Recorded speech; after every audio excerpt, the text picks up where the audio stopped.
We are currently rated 969, so perhaps, hopefully, in this speedrun, we cross 1,000 and go from, basically like the beginner level to the late beginner to early intermediate level is what I would call it.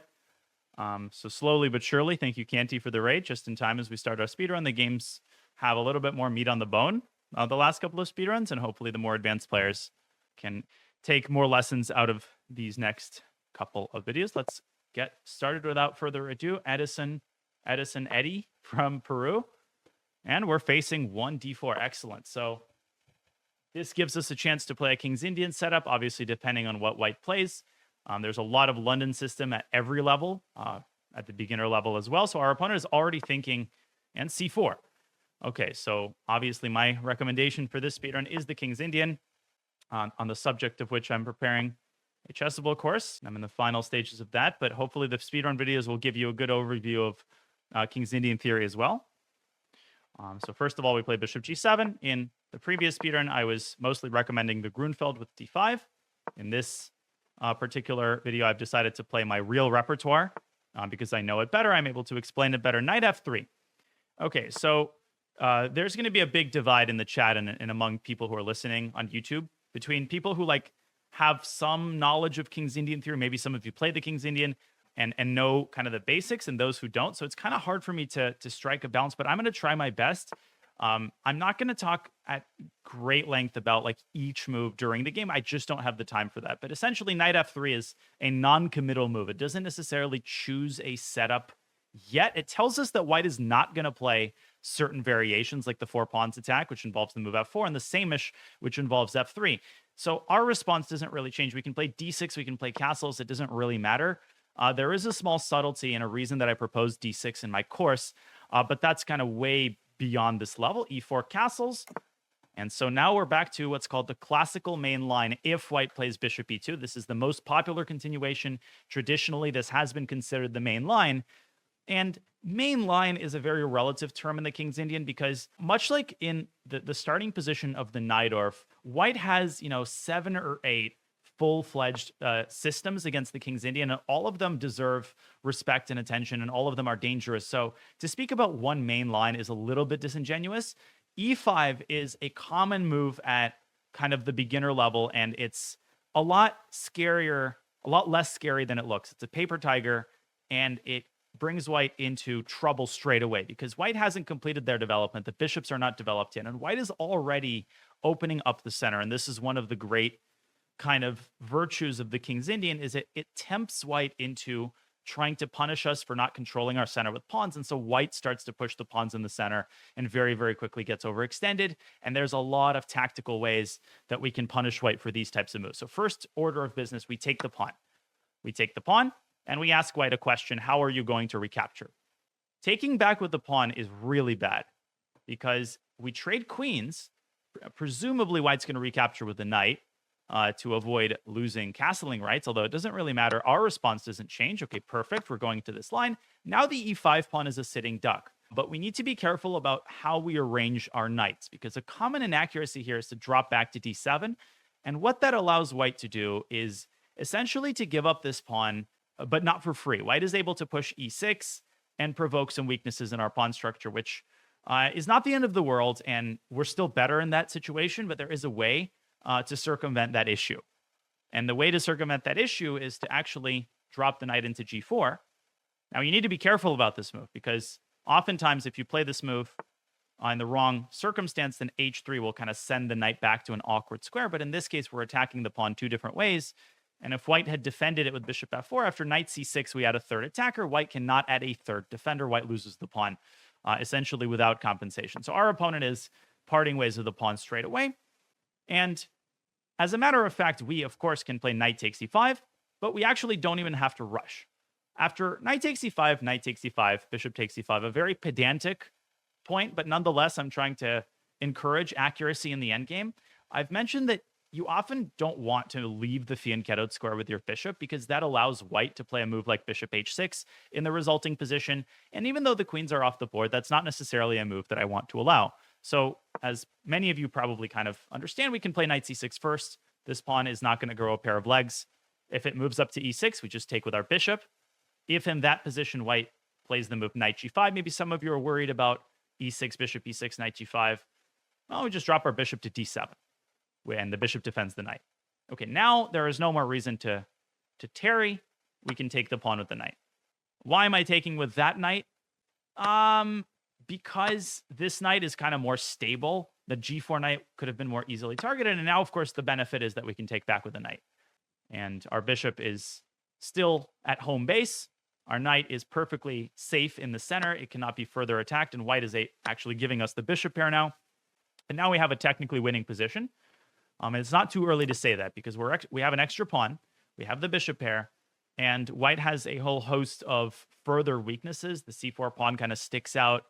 The knight is super passive. So the victory is a lot closer than it may appear. And already we can kind of get down to business. White castles, which immediately kind of leads me to create a list of priorities. So one priority is for us to complete our development. So maybe a lot of you would be inclined to play a move like bishop f5. But there is a more urgent priority because I often point to situations in which there is only one open file.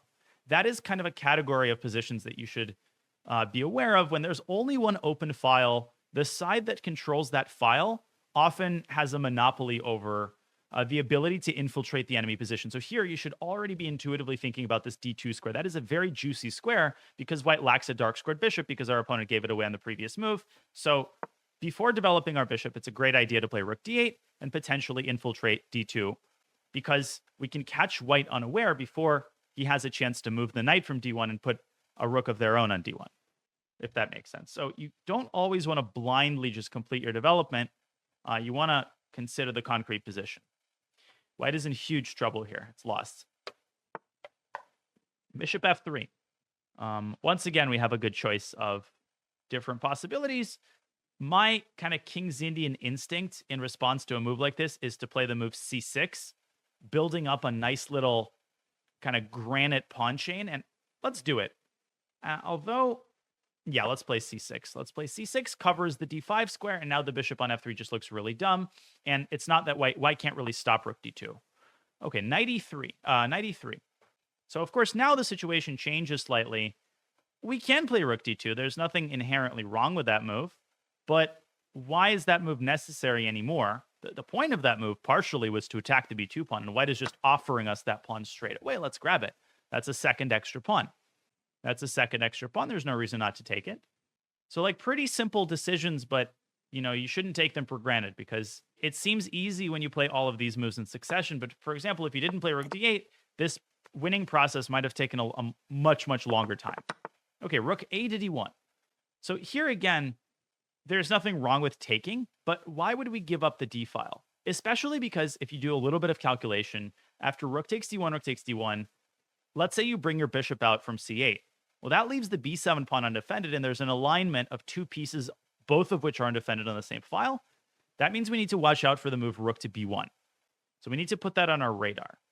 So does the move bishop to e6 here actually does it prevent rook b1? Well, it doesn't physically prevent it. The move rook b1 actually might still be a little bit annoying because in that situation, we could play the move rook to d2. And I'm doing a little bit of calculation here, which I'll illustrate after the game. But in that situation, white could bring the other rook to d1, and then we get into the weeds a little bit.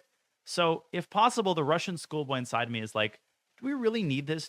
Is there any way that we can avoid these kind of unnecessary complications? And the answer is often going to be yes. In a situation where you're up 2 pawns and you're positionally better, there's going to be several ways that we can avoid these complications. I'm going to make a move that I can bet is not on most people's radars. When I make this move, you're going to start protesting. You're like, that's not a move I would probably play. And that's a good moment for you to kind of expand your thinking pattern. I'm not claiming that this is the best move necessarily. I think it's a good move. It's the move bishop to d4. I am aware of my clock, by the way. We have plenty of time. These next few decisions are the money decisions. Once we make them accurately, we're totally winning. I'll talk about this move more after the game, but it's kind of a self-pinning move, which might make it unappealing to you. The basic premise is that we can always push e5. So this bishop is actually a perfectly safely placed piece. Knight g4 doesn't do anything. We can kick the knight away with h5, but what's the point of that? Like, why would we help the knight get back to the center of the board? It's actually misplaced on g4, So let's address the final priority point in our position, develop the bishop to e6. And you might say, well, but aren't we preventing ourselves from playing e5? Well, yeah, but now the bishop is no longer pinned, so we don't need to protect it. And if we really need to protect it, we can play c5. Yeah, that gives away b7, but in this case, we're actually targeting the knight. So white's dropping like all of these pawns, and now we can safely remove our bishop from d4 at our leisure. Bishop e2. Okay, so at this point, we have several ways that we can kind of take the winning path. We can, well, I would start by dropping this bishop back and opening a line of negotiations, so to speak, between the rooks, because ultimately a trade of all the heavy pieces, all the rooks in this position would be good for us, and our opponent is actually helping us do that. Rook d1 actually blunders another pawn on c4 after the trade, so thank you for the d file. This is a dry position. It's not an interesting position, but you have to be able to convert these types of advantages, right? You're like a pawn up, maybe 2 pawns up, not much is happening. You need to be able to progress toward your goal. That's just like one of the many skills required. Okay, so rook d2 is a no-brainer. Just infiltrating the second rank, going after a third pawn. And once we win that third pawn, it might be time for us to start essentially just pushing our passed pawn all the way up to a1. There's many, many ways at this point to complete the task. Yeah. There really isn't any tactical element to this type of endgame. The only thing that you should be watching out for is that knight on e5, where can it go? You should always be aware. You should have a roadmap of anytime your opponent has a knight in the center, are there potential forks? You know, the c4 pawn is protected by the knight, so you shouldn't just like play bishop takes c4. That's a blunder I could see a newer player making. Okay, no reason that we shouldn't trade and then take the pawn on a2 as we planned. And at this point, again, there's no reason for us to play h5 or f5. Just take the pawn and push the a pawn. Just frickin' push. I'm not even... Okay, I'm paying attention to what our opponent is doing. See, knight d7 attacks the bishop. Okay, bishop d4. And then we can continue pushing. In fact, rook d1, we can still continue pushing because the bishop is untouchable due to the back rank mate. Just push. Push, push, push. Okay, now rook d1, we can play bishop takes f2 check. We can play e5. We can play c5. I wouldn't even get bogged down to this pawn because a move like c5 keeps this bishop firmly entrenched in the center. Some of you might have been inclined to play rook a1, also completely winning. It just all roads lead to Rome here. It doesn't matter. And it's not worth spending like tons of time discussing like what's marginally better. Everything's freaking winning here, and that's end of story. End of story. It's largely a matter of taste, how you convert this. Knight a4, we could just take the pawn on f2 with a rook, paving the way for our pawn to reach the target square on a1. Longing Cat asks, what happens in these rook standoffs if neither side takes? That's one thing I don't really understand. Well, that creates a point of tension, right? So nothing happens. That's kind of the point of tension is you have to operate despite this additional tension. Okay, rook takes f2. Yes, I have spotted rook takes d4, but you have to see the bigger picture. C takes d4, king takes f2, and then a2 will promote the pawn.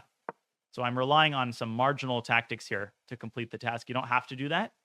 If you don't feel comfortable with something like that, you can play rook c2. You can play rook c2. But because I did a 2-move calculation line, I see that the knight on a4 cannot possibly stop or control the a1 square. It's very safe to play a move like this. Okay. So if we want to be pedantic here, instead of blindly promoting, who can tell me what? And actually, this is not even being pedantic. This is a significantly more accurate and faster way to win than a1 equals queen. So the basic idea is, yeah, rook b2 and rook b1. Rook b2 and rook b1, knocking the rook off of the first rank. In fact, white cannot get the king off the first rank either, so rook b1 will just skewer the rook, forcing a rook trade, and obviously knight takes c7 we don't care about. Just move the king. Rook d2. No, but rook d2 white does not have to take it. Rook d2 is actually not a great move. Rook d2 white can move the rook away, and what have you achieved? Other than trying to be fancy for the sake of being fancy. Okay, so I'm not going to mate in the most efficient way, but it's a good idea to just collect the knight. Queen f1 check, queen f5 check, and queen h5. Among other things is checkmate. Okay, kind of a meat and potatoes game, but you have to be able to convert these types of advantages efficiently if you want to cross to the next level. So I'm going to load this up into ChessBase just so I can make sure to give you the kind of an accurate theoretical assessment. If you decide to follow my advice and play the King's Indian and you're rated, 900, 1,000, 1,100, really anything under 1,700 chess.com blitz or rapid rating, approximately, you're going to face a lot of non-theoretical, non-standard responses to the King's Indian. And as we accumulate more data, I'll be able to give you an accurate assessment of what exactly you can expect. But again, why did I compare the King's Indian to the Najdorf? Because in the Najdorf, right, let's say we're playing the Najdorf with black. And let's say that white plays the main line. White plays the main line, open Sicilian, Najdorf. We reach this position, right? How many actual legitimate lines does white have? Well, there's like 7 or 8 that are, I would say, equally rigorous in terms of the need to study them. Like there is no real main line. Traditionally, bishop g5 has been considered the main line, but that's not really true anymore. There's bishop e3. There's the Fischer-Sozin attack, bishop c4, very dangerous line. There's the English attack, f3. There is the positional Karpov move, bishop e2. There is h3, which has been very popular recently. There's g3, which is a very, very serious line. There's a4. Gata Kamsky is known to play this move, and there's a variety of rare moves. Rook g1 made a resurgence recently. That's already 1, 2, 3, 4, 5, 6, 7, 8, 9 moves. h4 has been essayed quite a bit. Even moves like queen e2 and queen f3 have been trotted out pretty regularly by I faced this move with black in classical tournament about a year and a half ago and didn't really know what to do. So the same goes for the King's Indian. It's a theoretically demanding opening because white has a very wide variety of different systems, and all of them are approximately like the same objective value and demand the same kind of attention from black. So you shouldn't kind of look at the names of the lines and be like, oh, there's a classical main line, so I really only need to study this variation. Not true at all. I've laid out some of the options that white has earlier, but again, there's like the fianchetto variation where white basically copies black's approach. This is considered maybe even the best objectively. This is what like the computer often recommends at a super high depth. There is the same-ish variation and the 4 pawns attack, where in the 4 pawns attack, you move the pawn 2 squares. In the same-ish variation, you move the pawn 1 square. Also a very dangerous line. There is, what else is there? In this position, there is the Averbach variation, bishop e2 and bishop g5. This is less common, but still very topical. So there's e4, d6. Now there's a whole host of lines connected with the move h3. This is h3 and knight f3 is called the Makaganov variation, but white doesn't have to play knight f3. White can play bishop e3. White can play bishop g5, very common recently. White can play h4. This line was unheard of until like 5 years ago, and now it's considered like a super dangerous line. So you get the gist of it. In the King's Indian, you have to be ready for a very wide variety of different variations. But when you're a newer player, you're not going to face like super topical lines. Most people haven't done their chessable with white. You're going to face stuff like we faced during the game, which means that not only do you have to be prepared theoretically, you have to be prepared conceptually. You have to know and have the tools to deal with moves like e5 so that you don't just like panic and be like, this wasn't in, the chessable course that I did. I'm screwed. So e5 is a very common move because it looks good. It looks like white is challenging black in the center. In reality, all it does is fully overextends white in the center. So after d takes e5, we saw what happened when white took back with a pawn. I would imagine the more principled move, principled in quotes, I mean, e5 is just bad, is to play knight takes e5. And I would pause the video if I were you and watching on YouTube and see if you can come up with, ask yourself, what is your intuitive judgment here? What do you think black should do? And same question to the live viewers. What should black do here? White is in huge trouble, actually. Only if you respond accurately. Yeah, pauses the stream, which you can't actually do on Twitch. But what would you do here? What would you do in this position? Okay, bishop g4 blunders a bishop. Okay. Actually, you can pause. Yeah, so many of you are indicating the correct move, which is c5. In the King's Indian, black has 2 main pawn breaks. The traditional King's Indian move, for example, in the actual classical main line, the main move for black is e5.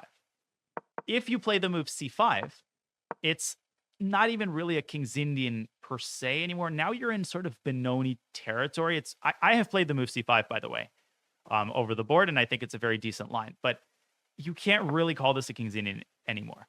However, in many situations, it doesn't mean that you should kind of automatically rule out c5. And in this case, you obviously can't push the e pawn, and pushing the c pawn makes perfect sense because the knight on e5 is now an incredibly vulnerable piece. So if white plays d5, many of you might be excited about knight takes d5. This is actually a mistake because white can counter-sacrifice the knight, right? If white takes on d5, you take on e5, we're chilling, but white can desperado the knight on f7, and white is okay. Rook takes f7, pawn takes knight, and it's just an unclear position. So you should avoid that, and instead you should play e6, challenging the pawn on d5. Now white is in huge trouble. If white pushes d6, this can be very scary for newer players, but if you're more experienced, you should understand that white has no pieces developed. You can't play chess like this. And the move knight e8 is incredibly powerful. Double attack, right? This is just a double attack on the knight and the pawn. And d7 doesn't work because black has enough defenders on that square. And if white plays bishop f4, then you can play knight takes d6. And you can say, well, isn't there the same kind of idea? White plays knight takes g6. But now there's a very important tactical subtlety. You should remember, you should memorize this.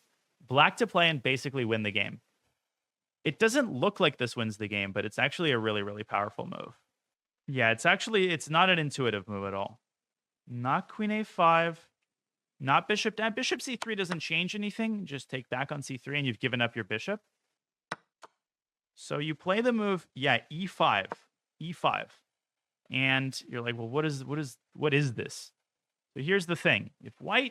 First of all, if white takes on e5, if white plays bishop takes e5, then you pin the bishop and you win material. If white plays knight takes e5, you pin the knight and win material. White is unable to defend the knight with a pawn, so white is screwed. Queen d5, you can get the queen out to f6, for example, hitting the bishop, bishop g3. And at a bare minimum, you can play rook takes e5. And when the smoke clears, you have two pieces for a rook, and you have this incredibly powerful bishop, as well as an outpost on d4 for the knight. Black is technically winning here. If white takes the rook, then you take the bishop, and the knight is trapped. And again, two pieces for a rook is a very misunderstood type of situation, but in most middle games, it's good for the side of the two pieces. And all that white can do is give this knight away for a pawn. And here, it's even better to play knight c6 and not hurry with recapturing it. Like, this is really advanced stuff.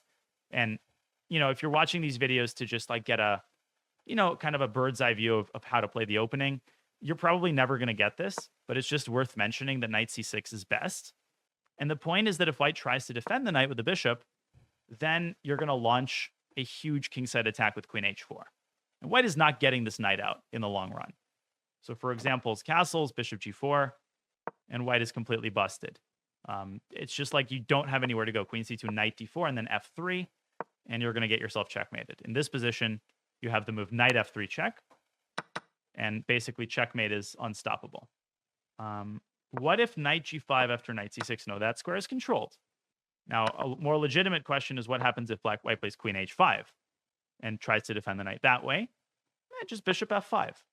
And if white evacuates the knight, you should see the bigger picture here. Look at white's king. It's stuck in the center. Now you take the knight, you bring the queen to a5, and you launch into a devastating attack on white's completely wide open king. Queen f3, knight d4, white can resign. Just devastation, because white cannot defend the c3 pawn.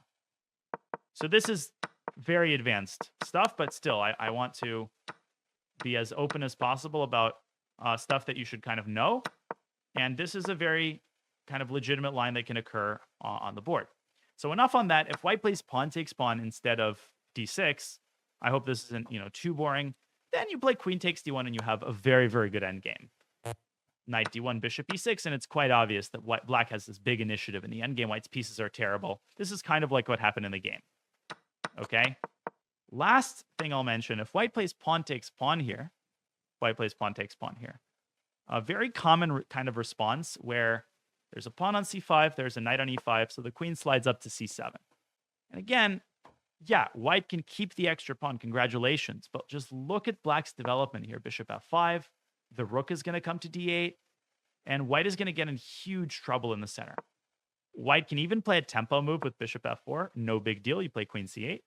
Let's say that white tries to develop. You go rook d8, and it might not be evident that white is in trouble. Like, may seem like white is okay. But as a matter of fact, white is completely lost in this position. White can resign. White can resign. Why? See if you can figure out why. Pause the video, see if you can. Why is this resignable? What is black threatening, first of all? And conceptually, why is there no defense against it? So the reason is because this knight on d3 is a sitting duck. And because we dominate and control all of the important squares in the center, white is simply unable to escape this devastating pin. We have several threats, so let's make a random move for white. Black has several threats. If you were able to identify all of them, kudos. The biggest threat is takes, and knight b4. The biggest threat is not knight b4 immediately, as probably many of you thought, because white can actually play knight takes b4, and you quote-unquote only have a rook and a piece, a queen for a rook and a piece, which is not far from being a decisive advantage. Black is better, yeah, but it's not totally winning. So the clinical way to do it is takes, and knight b4. White cannot give up a rook, queen for rook and a piece. And knight d5, takes, and we're back where we started. If white plays queen d1, then white steps from one pin right into another pin. And here we can play many moves. Knight d4 is extremely strong. Knight e4 is super strong. And then the queen is going to come to f5, and one way or the other, white's going to start losing all of these incredibly vulnerable minor pieces. The other threat here is, of course, to play e5 and then e4, winning the knight that way. So too many threats, and white's pieces are just too flimsily placed in the center. And this is one of the essential concepts that undergirds the King's Indian, is that black's pieces are just fundamentally better placed in a lot of situations. When the center opens up, our pieces are all on squares that are either unassailable or protected by pawns, such as in the case of the knight and the bishop, and in the case of the queen and the rook, are perfectly placed to attack vertically. So yeah, so I'm not expecting you to just fully understand all of the details here, but hopefully you're starting to get the hang of the King's Indian as kind of from a broad perspective. So white took back with a pawn, and here everything is much simpler. If white would have taken with a king, then still knight g4 with the same threats, and here we're also threatening this pawn. So that makes no sense. And yeah, bishop f4, we play knight c6. The one thing I wanted to point out here, and basically that's all that I have to say, if white played bishop f4, knight c6, e6 here, again, technically, white is able to restore material equality, but you shouldn't be thinking of this position in terms of who has more pawns. Just like look at the disparity in piece placement. Again, it's resignable because white is just collapsing on both fronts. So the point of the King's Indian is not to hunt for stray pawns. It's to aim for improvement. Is to aim for superiority in our piece placement. Once we were able to secure this pawn, our opponent should not have given us the bishop pair. Note rook d8, c6, blunting the bishop. We take the free pawn. And this was really the only important moment where I resisted the temptation to play bishop e6. Because after rook b1, rook to d2, rook f to d1, we get an unpleasant situation. Rook a8 would be a very common blunder at a lower level. Maybe you even kind of thought this move in your head. It blunders, rook takes b2. The rook on d8 is unprotected. That's the problem. You should be aware of this tactical theme. And the rook on d1 is... Okay, again, my keyboard is acting up. So yeah, that's the basic idea. That is the reason why. And here, if we take the rook, then white's going to take back, and we're going to have to give up the b7 pawn. It's not a tragedy, but it's something that we would like to avoid if we can.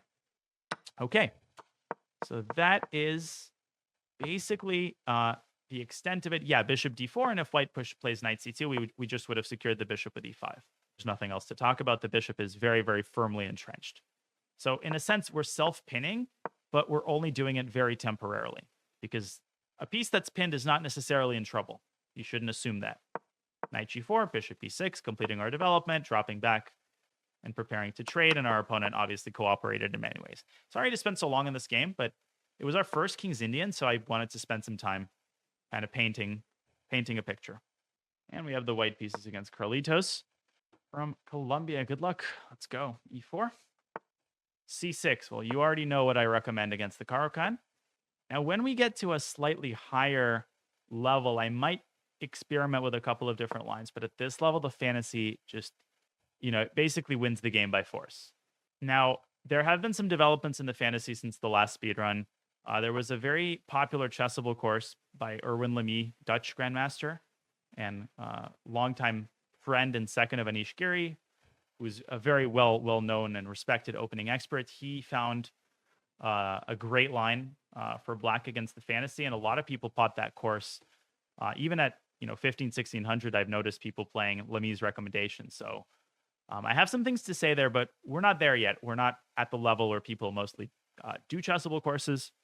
So we're facing the move e5, which is considered to be a second-hand move. It's kind of a trap move, right? It's a move that you play against unprepared opponents. If you're well prepared, white immediately gets an advantage against this move. And the correct response is to take the e5 pawn. Again, opening up a line of negotiations between the queens. So if black plays d takes e4, we don't automatically play f takes e4. That walks into this very nasty queen h4 check idea that's quite prevalent in the fantasy and you have to watch out for. Really, any opening where you move the f pawn early, you have to watch out for queen h4 check. But of course, d takes d4, much like the previous game, we get into a favorable endgame. And knight e7, already our opponent is indicating that he's probably out of his comfort zone or zone of knowledge. And knight e7 does not actually take any active strides toward recapturing or winning back the pawn that black has just sacrificed. So there's no special action required against this move. We just sort of continue to develop our pieces. But I think some of you, if I kind of have the correct read on people's thinking patterns, you might be a bit hesitant to play the move knight c3 because maybe you're a little bit annoyed, irritated at the look of d4. But again, why is d4 irritating? Largely because it creates a one-move threat. There's nothing inherently annoying or dangerous about the move d4. In fact, we kind of want to close the center up. We don't mind that. After d4, we can just calmly drop the knight back to e2. And later on, the knight can reroute sort of to g3. While the e5 pawn can be protected with the move f4, which is a move that we will be happy to play once the pressure on the e4 pawn is released. So knight c3 is actually a very accurate way to continue developing. Knights before bishops, that should be your general instinct. Also, we're challenging the pawn on d5. One kind of good type of exercise at this level to really deepen your thinking patterns is when you see a move that you're afraid of, to really ask yourself why. Why am I afraid of this move? And often when you ask that question, you realize that what you're really afraid of are moves that carry threats. And that should not be something that you're inherently afraid of. b5. So case in point, our opponent is trying to push b4. Expanding on the queen side doesn't really achieve anything. So there's two ways that we can play this. We can continue our development with like bishop to d3 or bishop to e3. But I like a slightly more concrete approach. The pawn on b5 is now a sitting duck. The c6 pawn is overextended. The c6 pawn is overloaded, I should say, because it's protecting both of its neighbors at the same time. So the logical response to me is just to play e takes d5. Releasing the tension, why not? And asking black another question. Potentially, black is going to lose a second pawn. Yeah, knight d5, knight takes d5. That's it. Black loses another pawn. And bishop takes b5, check. Very important that this move comes with check. Otherwise, we would be walking into a fork against the bishop and the king. Okay, knight d7. Black continues to hemorrhage pawns. And there's really no reason not to capture them, especially because it furthers the agenda of our position. So the move queen takes d5 is kind of a no-brainer to me because it protects the bishop. Obviously, more importantly, it attacks the rook. It puts pressure on the knight, and it brings us very close to just winning this game in a couple of moves. We're already up 3 pawns. You might be noticing like the prospect of e6. Yeah, maybe we'll play that move, maybe not. But also this queen is just lording over the position. Queen a5 check is just a panicky reaction. Our opponent is collapsing. Obviously, we should block it with tempo, bishop to d2. The best way to defend against the check with tempo. And notice that we are now threatening, in addition to everything else, bishop takes knight check. Although that's probably not something that's relevant here because either black moves the queen away or they don't. But actually, maybe it is. Yeah, bishop b4, it is relevant. So here the question is, how clinically do we want to play? And at this level in the speedrun, we're really aiming for simplicity over flashy wins. And if there's a win that secures the result, without any doubt, there's really no reason for us to sit there for another 3 minutes and look for something marginally better. So some of you are already noticing we can just play bishop takes d7. And an instructive moment occurs after black recaptures, because we could take this rook with check.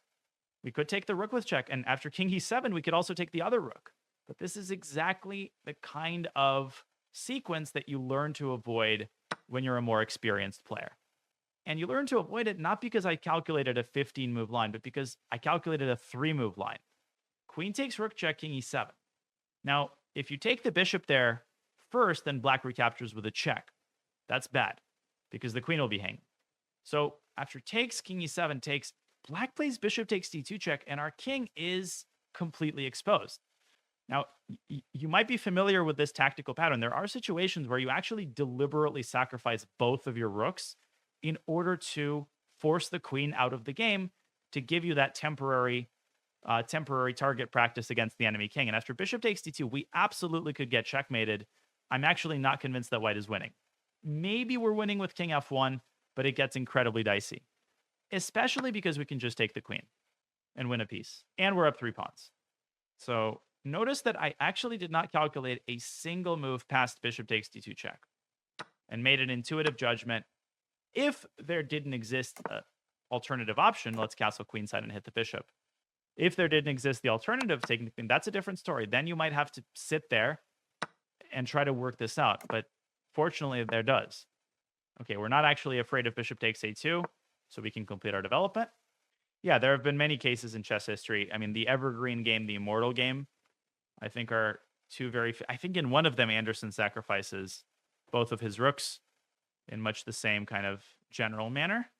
There is one very obscure game that I like to show where the double rook sack happens. I'll see if I can dig it up after the game. Okay, so our opponent falls, quote unquote, falls for it, but it doesn't really matter at this point. It's going to be a second minor piece lost. Yeah, I think I can find this game on my phone because there isn't much to talk about here anymore. There's actually 2 ways to win the bishop. You might be most familiar with king to b2, and that is the most common way, but it's not always the only way to attack the bishop. We can actually also bring the knight up to c3. In this case, king b2 is more clinical, although I should point out we are not threatening to take the bishop yet because of rook takes c2, forking our king and knight. So on the next move, we will either play knight c3 or rook a1. My guess is our opponent's going to go rook c5, and that aligns the rooks walking into another skewer. There we go. Yeah, I've played enough of these games to know how these players think. Yeah, I mean, I have a lot of experience now doing the speedrun. Okay, we can take the bishop, we can take the rook. It's just like you're a golden corral. Just choose, pile your plate high. Now we take both rooks. I've never been to golden corral. I don't know why I said that. Okay, we're up 2 rooks. I'm not even going to say much here. Just win, and our opponent resigns. Thank you for that. Okay, so this was a short and easy one. I think we have time for one more. Let's see if I can very quickly pull up. Yes, I found the game that I wanted to show you, and actually I'll start with that as a good example of the double rook stack. This is not a game that most people will have seen. It's a very obscure game from 1944. Cohn versus Chizar, 2 equally obscure players playing an equally obscure game. And this super weird position is the starting point of the combination. I saw this position in the chess website and chess remembrances of a very famous chess historian called Edward Winter. You can check out chesshistory.com, which is his website where he publishes kind of weekly or bi-weekly articles on various chess history topics, sometimes has very interesting positions and combinations that are not very, very well known.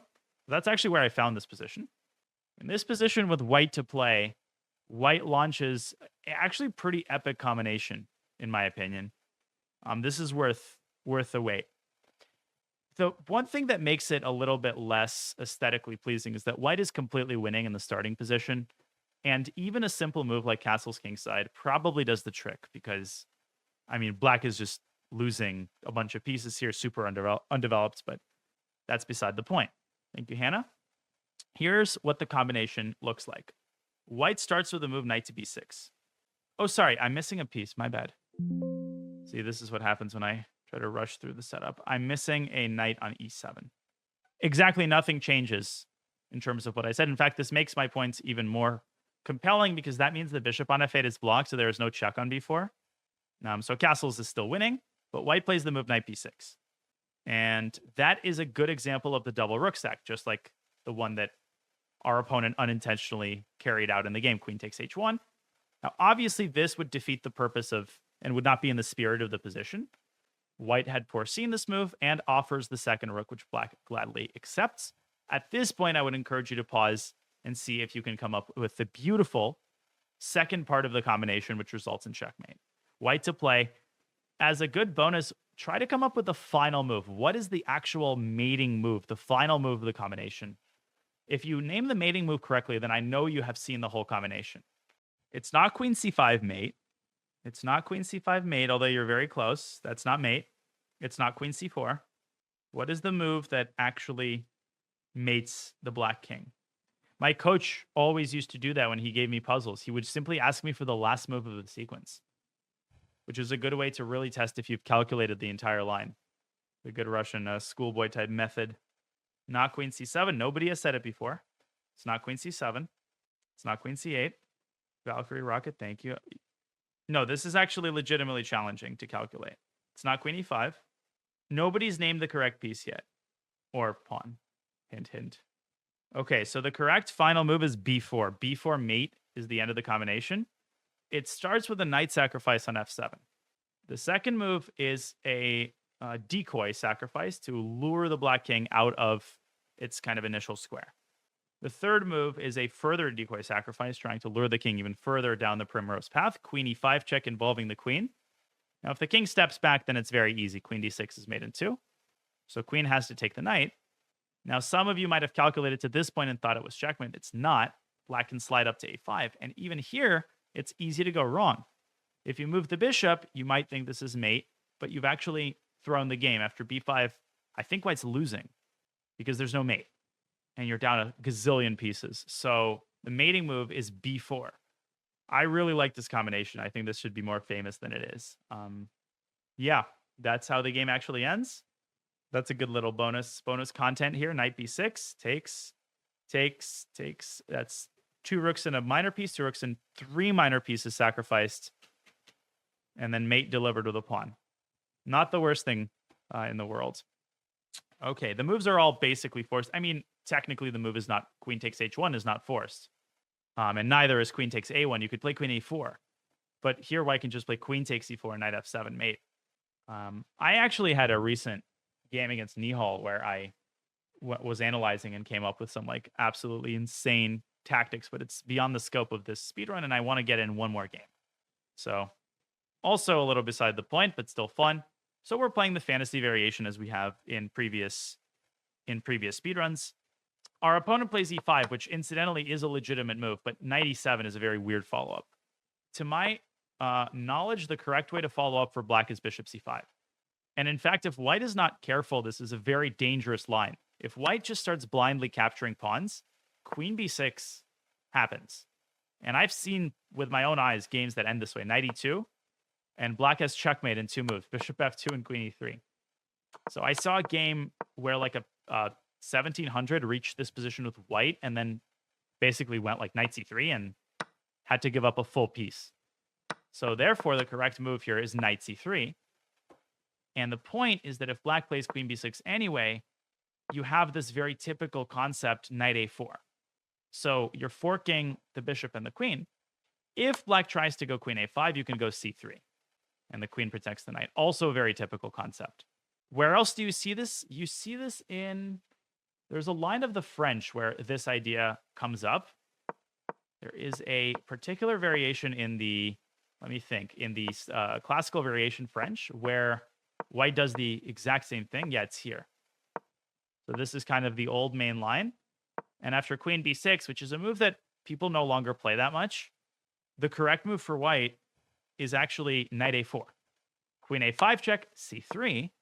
And if black plays pawn takes pawn, there is this very strange but very powerful intermediate move b4. And white is better. Now, transitioning to the Caro-Kann position, as many of you are asking, What happens if black still gives the check on f2? Well, obviously king d2 gets checkmated, but you play king e2. And the only way for black to keep this bishop protected is to offer the queen trade. White accepts the queen trade. This is all still theory. And in this position, I think the best move, I have to double check this in my file, actually. So this is good review for me as well. I think it's f4, but I'm going to be disciplined and actually check the database because this is a pretty important line for people to know if you want to play the fantasy well. It is f4. f4. So obviously this does sacrifice one of the pawns back, but after bishop e3, your pieces coordinate very nicely. The knight protects the b2 pawn. Bishop g4 check looks very scary, but you just slide the king over to f2. And the point is that after the bishops are traded, the pawn on e4 is now a huge weakness. We have a very nice pawn wedge in the center of our own. And after something like, let's say, knight to d7, rather than greedily taking with our king, here the king is quite exposed. We can drop the knight back to c3 and win the pawn back with the knight without compromising the safety of our king. And then the knight reroutes to like d6. So pretty advanced theory, but still something that you should kind of be aware of early on. What if b5 instead? So there was a question, king e2, queen d4 takes, f4. If b5 here, then we just go, actually knight f3 is the best move here. Yeah, try coming up with this on the fly. Wow, bishop g4, and here there is a move that you absolutely cannot come up with if you don't know that this move exists. So I'm telling you, it's not knight c3. This loses the game. Takes, and the knight is pinned. So you actually have to know this move. And the move is, what is the move? It's king to d3, getting out of the pin and hitting this bishop on d4. Yeah, that's the fantasy for you. Pawn takes pawn check, and now king takes d4. Pawn takes knight, and the knight finally evacuates back to c3. White is much better because the king can slide back to the center and to safety, hitting the pawn on f3 and forcing our bishop onto a dominant diagonal. Now the b5 pawn sticks out like a sore thumb, and we have the bishop pair in a good position. So, yeah, there's quite a bit of theory here that you should be aware of, and that's enough. Yeah, chess is a ridiculous game. But our opponent does not know any of this. As I said during the game, if black plays pawn takes e4, you should definitely trade queens. And you also can take back on e4, but my instinct would just be to prioritize development with knight c3. So in the fantasy, you're always playing for development. You're playing for activity. You're not always playing for just like material. But the way our opponent played it, there was no reason for us not to claim the extra material in knight c3.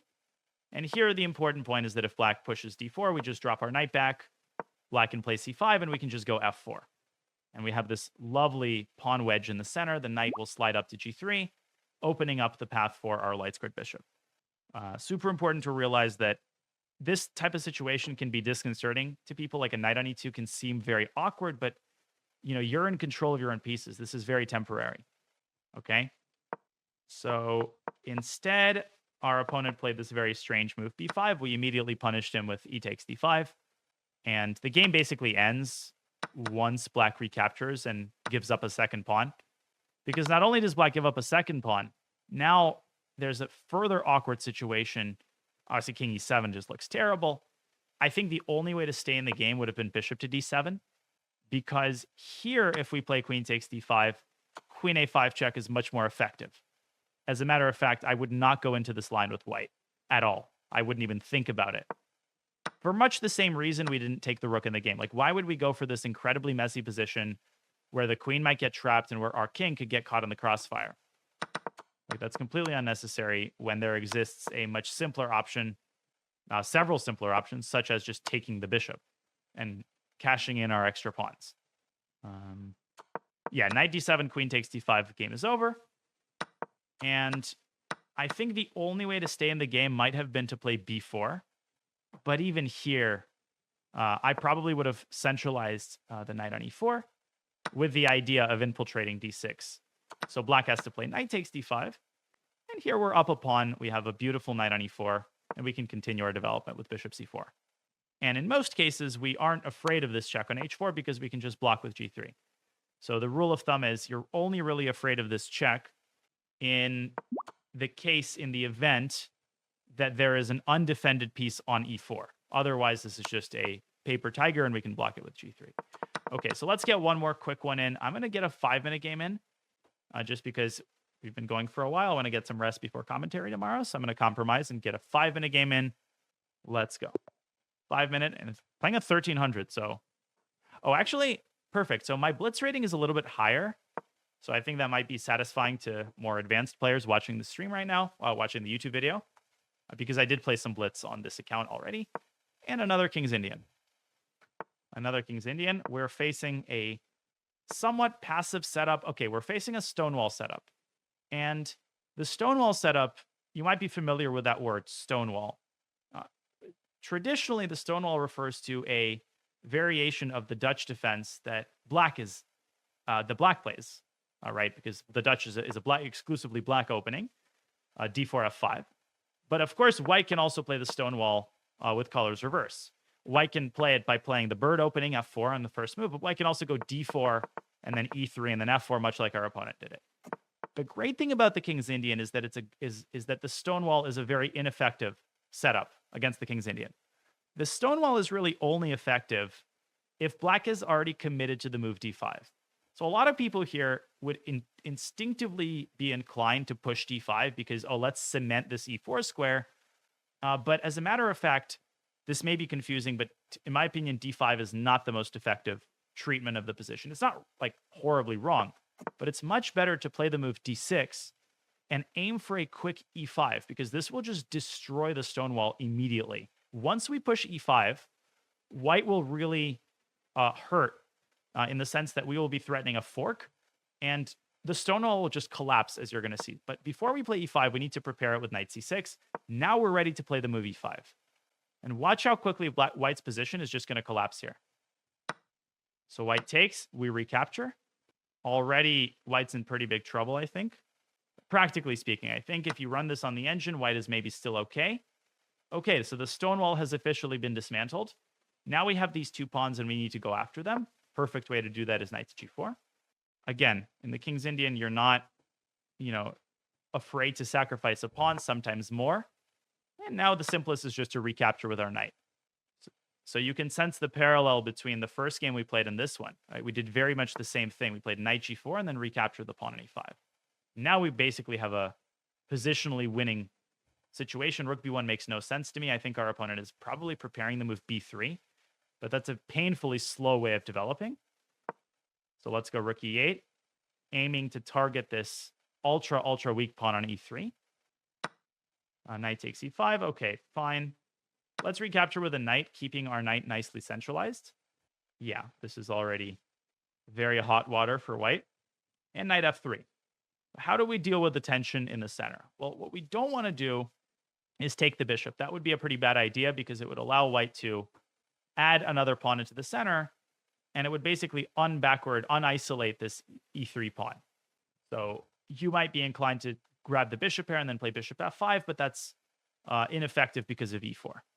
I also wouldn't rush to trade the knights off because, well, then why are we keeping this knight in the center if we just trade it off at the first available opportunity? A much better way to play is bishop g4 because this satisfies the task of completing our development and puts a lot of pressure on this knight and threatens to weaken white's king further. But how should we take this knight? Should we take it with the bishop in order to keep this knight in the center? Well, let's think more concretely. White has just played the move h3. The pawn on g2 is actually overextended, which means we can take with the knight. Check. Okay, white gives up an exchange, which is actually probably the right thing to do. But now we're up in exchange, and we just need to convert. Let's go c6. Kind of an alert move, curbing the activity of the queen. It's actually a very common move in the King's Indian, c6. And now, again, we have two approaches. We can try to go for quick trades. We can play queen d5 and essentially force the queen trade because we also attack a2. I think that would be to the liking of less experienced players. But I'm actually looking at white's king, and I'm seeing that keeping the queens on the board can only favor black because we are the ones who have the possibility of developing a long-term attack. So how do we do that? Well, first of all, let's activate our queen. let's put it in a nice little square like g5, preserving the attack on e3. And all that we really need to worry about, all that we really need to do is make sure that this pawn is nicely protected. And the easiest way to do that is just to move it away from f7, right? So f5 here is a move that some people would hesitate to play because it looks weakening, but it's not weakening at all because our king can hide on h8. All right, so a move like rook e7 would have caused problems for no reason. It would have allowed bishop c4. It would have allowed white to keep targeting that pawn. Now we can just safely go rook d8, and we're never afraid of this check because our king just slides over to a safe square on h8. Now, let's put our rook on e4, blockading this pawn. And our opponent just blunders the bishop, but essentially the rest would have been a matter of technique. I played a little slowly here, so I would have had to speed up quite a bit. But something tells me I would have made it in a minute. Something tells me. Yeah, and our opponent resigns. So nice little short game dismantling the Stonewall setup. This is something I've been doing for over 20 years. I actually remember a game where I faced this exact type of setup as a 1600 and was able to do essentially exactly the same thing. 2005, actually. So here we go. Here's a game where I faced this setup. That's how I was able to quickly know kind of what to do. Yeah, so 1688 was my rating. It was Los Angeles 2005, first round of a tournament. I kind of vaguely remember being a little bit scared of the Stonewall because it's somewhat intimidating opening if you don't know anything about it.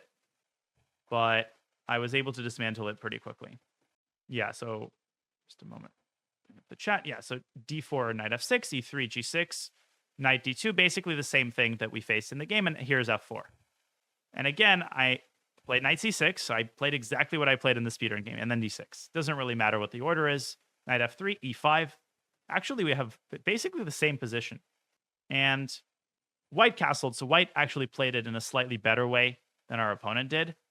And here, probably a better move for us is to play rook e8 or maybe queen e7, and just actually creating a double threat of e4 and e takes f4. So I think white is already in quite a bit of trouble here. But you can analyze this on your own. You can pull up the engine and make sure that you're playing this very clinically. Actually, I'm going to do that. I am going to pull up the engine here. Let's see what the engine says in this position. I might be overstating the case. Maybe black is not actually that much better. No, I didn't go e4. I didn't blunder a pawn. The correct move is rook e8, and black is slightly better. Yeah, that's kind of what I suspected. Let's say white plays queen c2, queen e7, exactly. So you're basically threatening e4, and white has a very hard time defending against that move, because if white plays e4 themselves, that's just a free pawn. If white has to play, according to the computer, some very weird move, knight g5. Now we can trade on f4, claiming the e-file, and go knight c6 to e7. And just look at all these light squares that we're controlling. Bishop f5, knight d5, knight e3. This is exactly what the Stonewall player dreads. I played knight d5, which is a bit of a superficial move. And it worked. Knight c4. Then I traded and I went knight c7. So I actually knew some of the ideas here. Preparing bishop f5, queen b3, b6, bishop d2, bishop d7. Okay, I didn't play bishop f5. My opponent had no idea what to do. And I just completely outplayed him. And eventually he blundered a fork. So you can kind of see the parallels. This wasn't like the best game I've ever played, but it features essentially the same setup. Let's go back to speedrun game. Okay, so yeah, same thing. Knight f3, d6, knight c6. Nothing has changed in the intervening 20 years. e5. And our opponent kind of panics immediately. If they had gone c3, we would have reached the same position from my game from 2005. And this time, I think I would have gone for the more mature move, rook e8. Instead, our opponent just basically voluntarily dismantles the Stonewall, allowing us to jump into g4, hitting both of these pawns. One thing I wanted to point out is that if white would have played knight c4, we probably can take on e5. And what I mentioned in the first game about not leaving the fianchettoed square is not a dogma. Here, the bishop on e5 is extremely powerful. In large part because it's attacking h2, we have this queen h4 idea, but also because the bishop on c1 is out of commission. And bishop h6 is not possible here. And even if it was possible, it actually loses the game, again, because we have queen h4, forking the bishop and the mate threat. So bishop takes f8, you play bishop takes h2, and then deliver this very typical mating pattern. So, yeah, good bonus with the King's Indian is the Stonewall is not effective against it. Oops, sorry. Yeah, but the way our opponent played it was just like, White's position is totally miserable. Our opponent blundered a pawn. And once we won the exchange, the rest is straightforward. Just kind of be aware of this f5 idea. Just moving the pawn out of the danger zone and not just automatically being afraid of the weakness on this diagonal, because the king has a perfectly acceptable hiding place on h8. That's one of the nice parts about a fianchettoed bishop, is it provides you oftentimes a safe haven in the corner. How do you find a move like queen g5? It's not about finding a move like queen g5. This is not such a deep move. I'm just basically getting the queen onto a multi-purpose square where it's sort of in the broad vicinity of the king, keeping an eye on the e-pawn and also preventing e4, harder to shoot at a moving target, and connecting the rooks, right? So also good would have been queen h4, kind of same idea.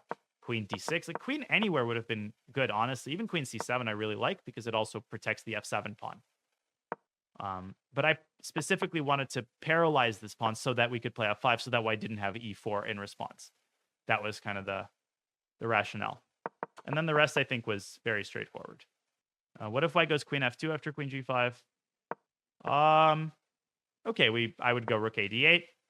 I'm not suggesting that e4 is that scary. Like, e4 also allows the possibility of bishop d4. Okay, we go queen somewhere, queen f6, for example. If you want to trade queens, queen e7. Now, this is a threat. It doesn't change anything, this move e4. So maybe I explained it the wrong way. It's just a nice bonus that it makes this move a little bit harder. Okay, so that is where we conclude for the night, guys. This was longer than expected, 3.5 hours. So thanks, everybody, for watching. Hope you enjoyed, and some fun bullet chess today. All right, guys, I'll see you later. Have a good one.